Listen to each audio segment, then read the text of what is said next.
When we go to the polls next month, there will be a long list of choices we can make, from President of the United States to Senator and Congressman. There are also 7 questions on the ballot. The first 2 require orphans court judges in Prince George's and Baltimore County to be members of the bar.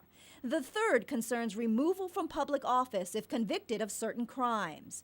We all know by now about the questions concerning same-sex marriage, expansion of gaming, and in-state tuition for undocumented students. But question 5 has not gotten much attention: Maryland's Congressional redistricting map. You vote yes for the redistricting question. That means that these districts will stay in effect until after the next census, when the General Assembly and the governor are required to redraw them. And if it's overturned, what happens? Then it stays in effect for this election, so the representatives will be elected from these districts for this election, and then the governor and the General Assembly will have to redraw them again. The map was redrawn after the 2012 census as required by law. The lines were immediately challenged by Republicans. Welcome to District 3.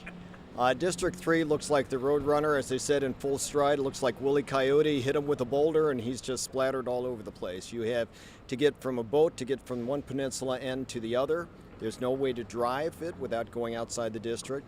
It goes all the way up to Owings Mills, it goes out to Montgomery County. It's so gerrymandered, it's an insult. Maybe they do this in other states, but I think no map has ever been gerrymandered like this one.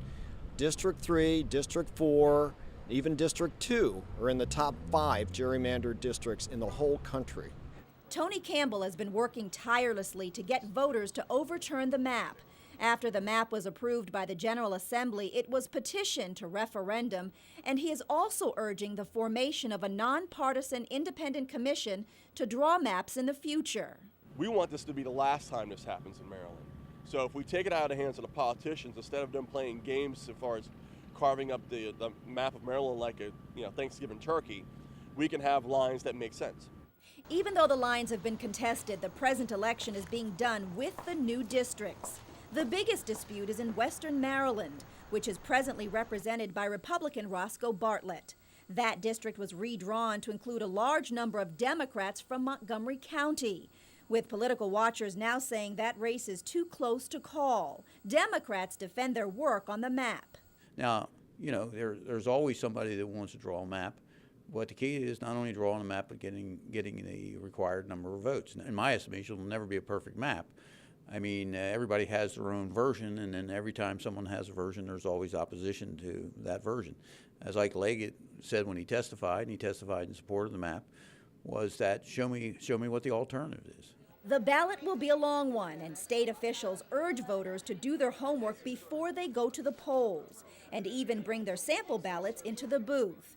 And they also suggest you take advantage of early voting to avoid the long lines expected on Election Day. I'm Yolanda Vasquez for State Circle.